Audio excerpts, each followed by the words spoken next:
একটা সময় স্বপ্ন দেখতাম, মানে যখন আমরা ছোট তখন থেকে আমরা আপনাদেরকে দেখি। খালেদ ভাইকে এখন আমরা আইকনিক একটা জায়গায় মনে করি যে আমরা ওইরকম হতে চাই।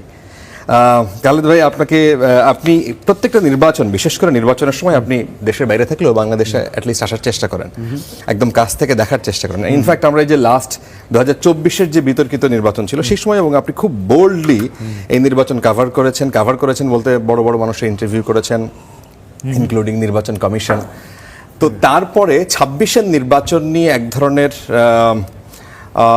মানে বিভিন্ন রকমের কথাবার্তা আসছিল সামনে। শেষ পর্যন্ত এই নির্বাচন আসলে আপনি যদি সাংবাদিক হিসেবে বলেন কেমন ছিল, আপনার ভিউটা যদি বলেন। আচ্ছা, প্রথমে একটু বলে নেই যে একটু দুঃখ প্রকাশ করি যে আমার মানে কোনো একটা জায়গায় আমি জীবনে লেট হব, এটা আমার জন্য একটা মানে এটা খুবই একটা গ্লানির বিষয়। কিন্তু এইটা আমি বুঝতেই পারি নাই যে এটা এরকম হতে পারে। যাই হোক, আর তুষার ভাই কিন্তু মজার ভাইও বুঝতে দেয় না যে আরেকজন নাই। কিন্তু হ্যাঁ, মজার ব্যাপার হইলো যে আমি তো খুবই আমার খারাপ লাগতেছিল যে একটা লাইভ অনুষ্ঠান আমার আসার কথা আসতেছি না, কিন্তু সবাই বলতেছিল যে না তুষার ভাই আছে তো কেউ এটার কোনো একটা না ফারাবি একা থাকলে তো হয়, কিন্তু সাথে তুষার ভাই আছে তো। আর আমি মানে প্রশ্নটা যদি আমি এরকমভাবে দেখি যে 2024-এর নির্বাচন আর 2026-এর নির্বাচনের মধ্যে আমি মৌলিক কি পার্থক্য দেখি, 2024-এর নির্বাচনে আমি আসলে কোনো পার্টিসিপেশন দেখি নাই মানুষের মধ্যে কোনো। কারণ ইলেকশনটার রেজাল্টটা সবার জানা ছিল, মানে ইলেকশনটা ছিল হচ্ছে একটা আনুষ্ঠানিকতা। আমি আজকে একটা ছুটির দিন পাইলাম, ওরকম একটা ব্যাপার।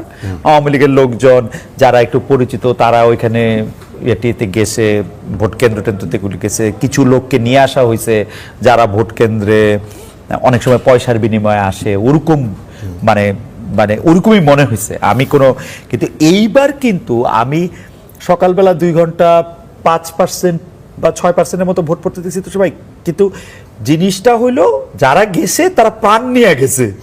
মানে আমি ভোটটা দিতাছি, আমি জামায়াতরে জিতামু, নাইলে আমি ধানরে জিতামু, মানে একটা পারপাস অথবা এটা না মানে একটা উদ্দেশ্য আছে যে আমি এই ভোটটা দিব। সত্যি কথা বলতে হ্যাঁ না নিয়ে আমার নিজেও আমি ভুলে গেছি। আমি না 6টা কেন্দ্র ঘুরছি, কিন্তু কাউরে আমার এই কোশ্চেন করতেই পারে না যে ভাই আপনি কি হ্যাঁ দিছে না দিছে, মানে এটা আমার কোনো মানে ইট ওয়াজ নট মানে কেন জানি, মানে এটা আমার স্যার শুনলে রাগ করবে, কিন্তু ঘটনা হচ্ছে যে এটা আমার কাছে কোনো রেলেভেন্স মানে ছিল না। সত্যি কাউরে জিজ্ঞেস করি নাই যে ভাই আপনি কি হ্যাঁ নাতে ভোট দিচ্ছেন কেন, এটা কেমন জানি ভুলে গেছি। ভুলে যাওয়ার একটা কারণ আছে, হচ্ছে যে জুলাই সনদ বাস্তবায়ন করার জন্য কিছু সংস্কারের কথা বলে তো সরকার আসছিল। তো এই ব্যাপারে সরকার এটার প্রস্তাব করছে, সরকার এটাকে হা ভোট দিতে বলছে, জামায়াত এটাকে হা ভোট দিতে বলছে, এনসিপি হা ভোট দিতে বলছে, এবং সবশেষে এসে বিএনপিও হা ভোট দিতে বলছে। পরিষ্কার প্রথমে আগে বলছে না দেওয়ার তো কোনো সুযোগ নাই, এরপরে হা দিতে বলছে একদম পরিষ্কার করে।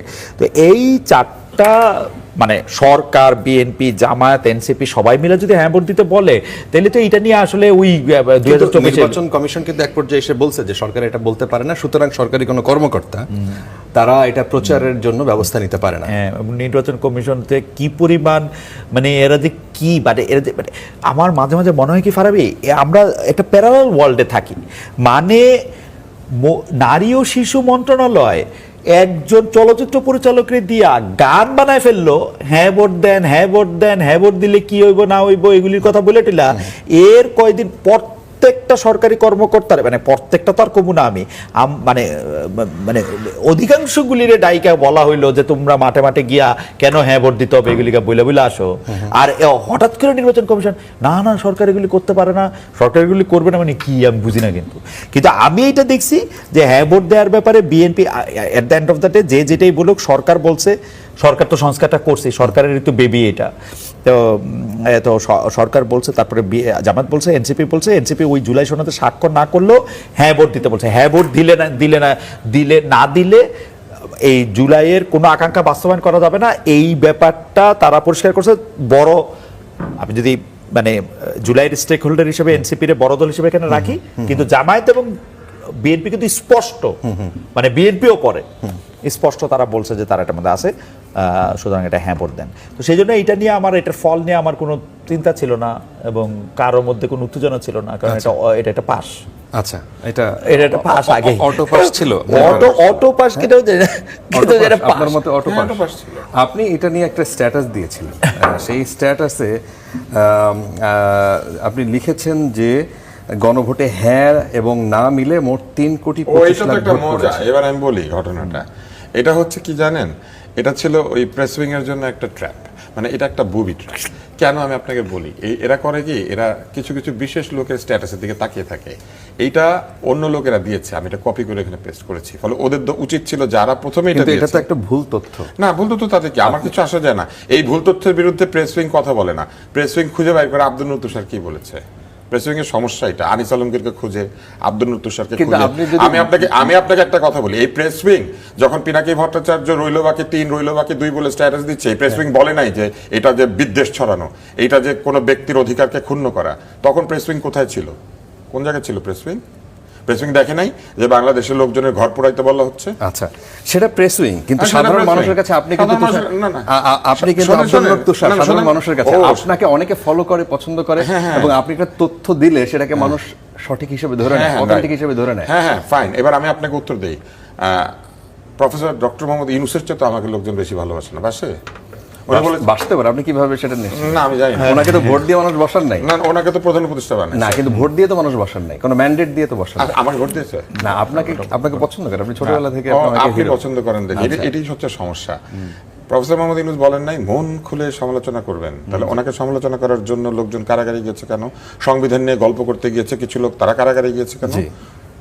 ওটা একটা ফলস ইনফরমেশন ছিল, আপনারা মন খুলে সমালোচনা করবেন। না, কিন্তু তুষার ভাই, আমি একটু ফারাবির অনুভূতি নিয়ে জিজ্ঞেস করি।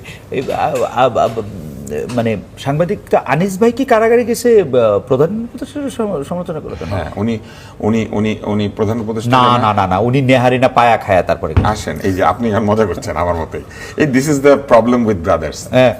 ভাইরা না এরকম মজা করে আসেন। আমি আপনাকে জিনিসটা বলি, জি। ওনাকে নিয়ে যাওয়া হয়েছিল, বলা হয়েছিল ওনার সঙ্গে কথা বলা হবে। হ্যাঁ। ওনাকে নিয়ে গিয়েছে ব্যায়ামাগার থেকে, নিয়ে গিয়ে তাকে বসিয়ে রেখে উনি যখন ওখানে বসা, হ্যাঁ। তার অনেকক্ষণ পরে উত্তরা পশ্চিম থানায় তার নামে মামলা হচ্ছে। যে মামলা করেছে তার চেহারা আমরা এখনো পর্যন্ত দেখি নাই। ওখানে আরো 3 জন আসামি আছে, তাদের কাছে পুলিশ যায় নাই, শুধু ওনাকে নিয়েছে। খালেদ মহিউদ্দিন, আপনি কি এই আচ্ছা, তারপরে সেই মামলা ওনার জামিন হয়েছে, তাকে আরেকটা মামলা ধরিয়ে দেওয়া হয়েছে। এবং দুদকের হ্যাঁ, যাতে জেল গেট থেকে মানে উনি ছাড়া না পান।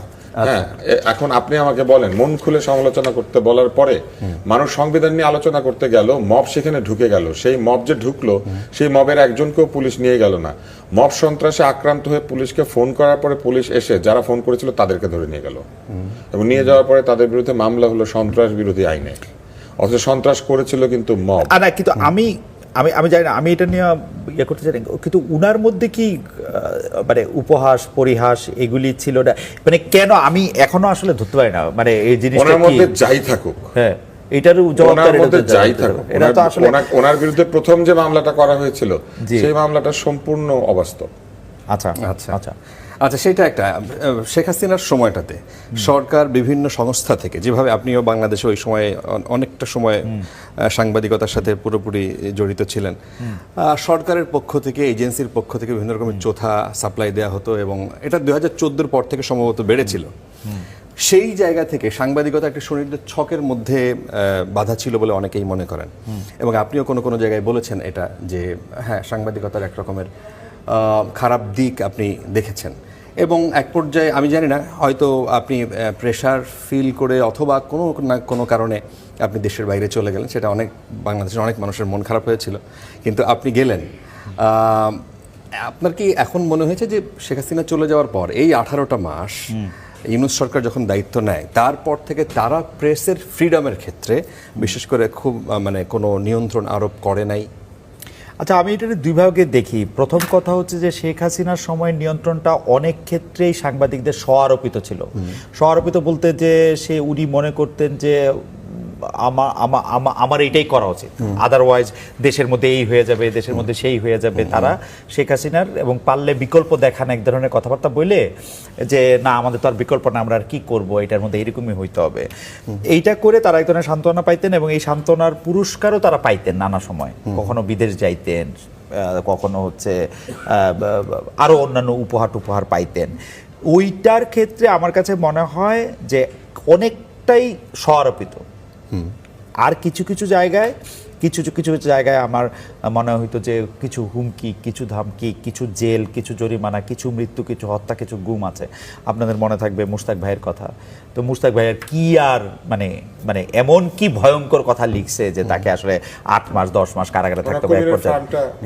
কবিরের ফার্মটা দখল করা হয়েছিল, জোরপূর্বক এটা শেয়ার ট্রান্সফার করে কিনে নেওয়া হয়েছিল। হ্যাঁ, কিন্তু ওরা কিন্তু অভিযোগটা কি আমার কাছে, এবং সেটার পেছনে ছিল পিকে হালদার। হ্যাঁ, এবারে কি ভয়ঙ্কর। তো ওই মুশতাক কিন্তু ভাইকে এটা করা হয়েছে, কার্টুনিস্ট কিশোরকে এটা করা হয়েছে, কাজল, সাংবাদিক কাজল, উনাকে আমি আমি আমি হচ্ছে মানে কাজলকে কেন এটা করা হলো আমি কৌতূহল ভরেই প্রশ্ন করি। কারণ আমি ওই যে তুষার ভাই বললো না যেটা আমি ঠাট্টা করতেছি, ঠাট্টা আমি আমি আসলে সারফেসে যা থাকে তাই আমি দেখা, মানে আমার কাছে বাংলাদেশে ইনভেস্টিগেটিভ জার্নালিজমের কোনো দরকার আছে মনে না, কারণ পুলিশও প্রকাশ্যে ঘুষ খায়। আপনি কোনো কিছু ইনভেস্টিগেশন করার দরকার নাই, তো সবই তো প্রকাশ্যে আছে। আপনি ইনভেস্টিগেট করবেন তখনই যখন কেউ আপনার বিরুদ্ধে কোনো একটা উদ্দেশ্যমূলক কিছু করতে চায়, তাহলে ইনভেস্টিগেট করতে হবে। আমি দেখতাম যে এই যে আওয়ামী লীগ আমলে এটা খুব ডিফিকাল্ট ছিল, এই খুঁজতে খুঁজতে খুঁজতে খুঁজতে দেখা গেল যে উনি কোনো এক এমপির সাথে, যিনি আওয়ামী লীগের এমপি খুব প্রভাবশালী, তার সাথে বেয়াদবি করছেন, কাজল সাইফুজ্জামান শিকরের সাথে বেয়াদবি করছেন। এইটাই হইলো আমি পাইলাম। আচ্ছা, আপনি বললেন স্ব-আরোপিত বিষয়টাকে এই পর্যায়ে গিয়েছিল। আপনি 2024-এর সময় যদি বাংলাদেশের গণমাধ্যম কিভাবে চলেছে, বিশেষ করে ওই আন্দোলনের ওই 1 মাস, আগস্ট মাসটা, জুলাই থেকে আগস্ট, ওই 1 মাসে 18 তারিখ, 19 তারিখ, 21-22 তারিখ যে সময় ছাত্রদের ওই একটা আনরেস্ট অবস্থা তৈরি হয় এবং প্রকাশ্যে পুলিশ গুলি করে মারে, তখন কি টেলিভিশনে এরকম দেখানো গেছে? দেখাই নাই কেন? সেটা কি স্ব-আরোপিত ছিল? জার্মানিতে ছিলাম, আমি তো টেলিভিশনেই দেখছি। আমি জুলাই আন্দোলনের যে অত্যাচার এরা যে করতেছে এটা তো আমি টেলিভিশনে দেখছি, মানে মেইন স্ট্রিম মিডিয়ায়, যমুনা টেলিভিশনে দেখছি, আমি সময় টেলিভিশনে দেখছি। হ্যাঁ, আরে ভাই, আবু সাইদের মৃত্যু তো আমি টেলিভিশনে দেখছি পুরা। না, কিন্তু যেটা আমি বলি, জুলাই আন্দোলনের ক্ষেত্রে গণমাধ্যমের যে ভূমিকা, গণমাধ্যমের এই সাহসী ভূমিকাকে অ্যাকনলেজ করতে হবে। জুলাইয়ের 15 স্পেশালি আবু সাইদের মৃত্যুর পর প্রতিদিন মৃত্যুর টালি দেওয়া, প্রতিটা খবরে এই রকমের মধ্যে, ইন্টারনেট বন্ধ হওয়ার আগ পর্যন্ত। আমি জার্মানি থেকে দেখছি, আমি অত কিছু আমি জানি না, মানে তুষার ভাই বা ফারাবি আপনি হয়তো ভালো বলতে পারবেন, কিন্তু আমার কাছে মনে হচ্ছে যে গণমাধ্যম এই কনস্ট্রেনের মাধ্যমে মধ্যে অনেক গলা টিপা তার ধরার চেষ্টা করা হয়েছে, কিন্তু সে কিন্তু এটাতে বাইরে হয়ে আসছে অনেক ক্ষেত্রে। এই যে সমন্বয়ক 6 জনকে ডিবি অফিসে পাওয়া যাওয়া, তাদের পিছনে লাগা থাকা, তারা তো খুব আরাম পায় না। তাদের পিছনে তো গণমাধ্যমের চাইতে সোশ্যাল মিডিয়ার ভূমিকা ছিল অনেক বেশি। সোশ্যাল মিডিয়ার কথাটা আপনি আলাদা রাখেন, সোশ্যাল মিডিয়াটার তো বেশি থাকতে কিছু লাগে না। আপনি এখানে দিয়ে রাস্তায় যাইতেছেন, আপনি একটা ক্যামেরা দিয়ে এটা খুললেন, ভাই আপনি তো আপনার বুম নিয়ে যাইতেছেন, আপনার একটা চেহারা নিয়ে যেতেছেন, আপনি আপনার একটা তো বড় একটা ক্যামেরা নিয়ে যাইতেছেন, আপনি তো চাইলেই একটা জায়গার মধ্যে থেকে আপনি একটা ফুটেজ পাবেন না। কিন্তু গণমাধ্যম তো ঘোষণা দেবে, আপনি খেয়াল করতে হবে যে এই গণমাধ্যমগুলি প্রত্যেকটাই কিন্তু আওয়ামী লীগ সমর্থিত বড় বড় ব্যবসায়ীদের। সাংবাদিকদের ওইখানে বৈশা চাকরির ঝুঁকি নিয়ে, জীবনের ঝুঁকি নিয়ে ওই সিদ্ধান্ত নিতে হয়েছে যে আমি এটা এখন দেখাই দিব, আমি এটা এখন জিজ্ঞেস করবো না, করছে না। আমি তো টেলিভিশনের ফুটেজ দেখছি রে ভাই, যমুনার দেখছি, সময়ের দেখছি, 24-এর দেখছি, ইন্ডিপেন্ডেন্টের দেখছি তো। কিন্তু ওই যে দেখছেন, সেটা ছিল হয়তো 5%। সেই সময় লাইভ করা যায় নাই। সেই সময় যারা সাংবাদিকতার সাথে ছিল, আমরা দুপুর 2টার বুলেটিন যখন চলছে তখন গোলাগুলি হচ্ছে, মানুষ মারা গেছে, খবর আসছে, সেগুলো আমরা দেখাইতে পারি নাই। কি করা যায় না, আপনি দেখাইবেন কেমন? আপনার কোনো কিছু দেখাইলে আপনি সারা জীবন তো আর দেখান নাই, এরকম একটা যুদ্ধ হইতেছে, এটা তো আপনি ইচ্ছা করলেই দেখাতে পারো না। কিন্তু যা কিছু করা হয়েছে সেইটাও অনেক করা হয়েছে। আমি সেটা বলবো যে এই রকম কনস্ট্যান্টের মধ্যে থেকে অনেক কিছু করছে। অবশ্যই লাইভ করা যায় নাই, অবশ্যই এটার মধ্যে হয়েছে। তবে আমি স্ব-আরোপিত বলবো কি জানেন, আপনি এমন একটা পেশায় আছেন যে পেশাটাতে আপনাকে লোকে ভালোবাসবে, তালমিস্ত্রি খাওয়াবে, ব্যাপারটা এরকম না। আপনার কোনো একটা জায়গাতে একটা ফোন দিল, আপনি 3বার হেসকি দিয়া 4বার ওই দিকে ভাইগা গেলেন, এটা তো হবে না রে ভাই, এটা তো হবে না। আমি একটা টেলিভিশনে হেড অফ নিউজ ছিলাম, এক্সিকিউটিভ এডিটর ছিলাম, আমার জীবনে কোনোদিন কেউ কোনো ফোন করে নাই জীবনে। আস্ক দেম, ফোন করে নাই। নো, আপনিও তো কোনো একজন আওয়ামী লীগের একজন বড় ব্যবসায়ীর সেই প্রতিষ্ঠানেই কাজ করেন, হ্যাঁ, কোনো সময় কোনো রিকোয়েস্ট? No, never. এবং শোনেন না, নো, নেভার। আমারই তো বলছি, সালমান এফ রহমানের সাথে আমার ছিল যে উনি আমাকে কোনোদিন আনসলিসিটেড, জার্নালিজমের ক্ষেত্রে উনি আমাকে কোনো আনসলিসিটেড অ্যাডভাইস দিতে পারবে না। আমি উনি যখন গাড়িতে পতাকা লাগাইছে আমি বুঝছি যে এইটা উনি রাখতে পারবে না, ওনার সাথে আমার একটা দ্য মোমেন্ট আই লেফট ইট, এটা কিন্তু সরকারের চাপ না ভাই। আপনার এই সরকার ফোন করে, সরকার তো চাইবই, আপনি সরকারের ফোন করে আপনি সরকার একটা কথা কবে, আপনি সারাক্ষণই সরকারের কথা শুনবেন, কোনো না কোনোটা তো আপনার নাও শুনতে হইব, তাই না? আপনি না শোনাটাও তো আপনি দেখাইবেন। আপনার সরকারের কথা শুনবেন, গ্রামীণ ফোনের কথা শুনবেন, রেড কাউর কথা শুনবেন, তো আপনি যাইবেন না কই? এইটারে আমি কই যে সরকার তো ভাই সবটাই তো এটা করতে হবে। সহায়কের অনেক কারণ আছে, কারণ মালিকরাও তো প্রচুর টাকা ইনভেস্ট করে, হ্যাঁ প্রচুর টাকা এবং তাকে ব্যাংক থেকে লোন নিতে হয় বা তার টাকা খরচ করতে হয়। এখন সরকার যদি এটা হঠাৎ চাবি মেরে দেয়, যেটা আমাদের আইনের মধ্যে আছে, চাইলেই পারে। বিটিআরসি চাইলে ফ্রিকোয়েন্সি বন্ধ করে দিতে পারে, আপনার ফ্রিকোয়েন্সি নিয়ে নিল, বাতিল করলো, অথবা তথ্য মন্ত্রণালয় আপনার লাইসেন্সটা বাতিল করতে পারে। হ্যাঁ, এটা আমাদের চোখের সামনে অনেক চোখের সামনে হয়েছে। একদম গিয়ে ঘিরে ধরে সিএসবি বন্ধ করা হয়েছে, সেটা তো কোনো গণতান্ত্রিক সরকার করে নাই, 111-এর সরকার করেছিল এটা বন্ধ। এবং তারপরে কিন্তু আমরা একসময় দেখেছি যমুনা টিভিও বন্ধ করে দেওয়া হয়েছিল, তারপরে আবার খোলা হয়েছিল। তো এরকম আছে তো এই ইতিহাস। ফলে এই দিগন্ত টিভি এভাবে বন্ধ করা হয়েছিল, চ্যানেল 1 বন্ধ করা হয়েছিল। একবার আমরা দেখেছি কোর্টের রায় এসেছিল কিন্তু ইটিভি বন্ধ করা হয়েছিল। তো সরকার চাইলে তো বন্ধ করতে পারে, সেই জন্য মালিকরা ভাবে যে আমার এত টাকার ইনভেস্টমেন্ট, এটা হঠাৎ বন্ধ হয়ে গেলে কি হবে, তারাও আসলে ভয়ের মধ্যে থাকে। আচ্ছা তুষার ভাই, আমি মাঝখানে একটা কথাকে ফারাবিও ওইটা সাক্ষী। 2011-12-13-তে 13 থেকে 13-র পরে আইসা সেটা একটা ডিফারেন্ট জায়গাতে গেছে, তখন শুরু লাইভ করা প্রধানমন্ত্রীর প্রতিটা সফর, সেটা রংপুরে হোক, কাউনিয়াতে হোক, এই খেজুরদহতে হোক, যেইখানে হোক, ওইটা লাইভ করতে হবে। এই পাগলামি কে প্রথম কিন্তু প্রধানমন্ত্রী কার্যালয় থেকে এগুলি বলে নাই, পরে এগুলি দেখাইতে আমি কিন্তু প্রতিবাদ স্বরূপ বহু প্রধানমন্ত্রী সফর আমি এরকম দেখাই নাই। প্রিয় দর্শক, আসসালামু আলাইকুম, সবাইকে আজকের ভিডিওতে স্বাগতম। প্রিয় দর্শক, এতক্ষণ যে ভিডিও ফুটেজটি দেখলেন, এই ভিডিও ফুটেজ দেখার পর আপনার মূল্যবান মতামত অবশ্যই কমেন্ট বক্সে জানিয়ে যাবেন।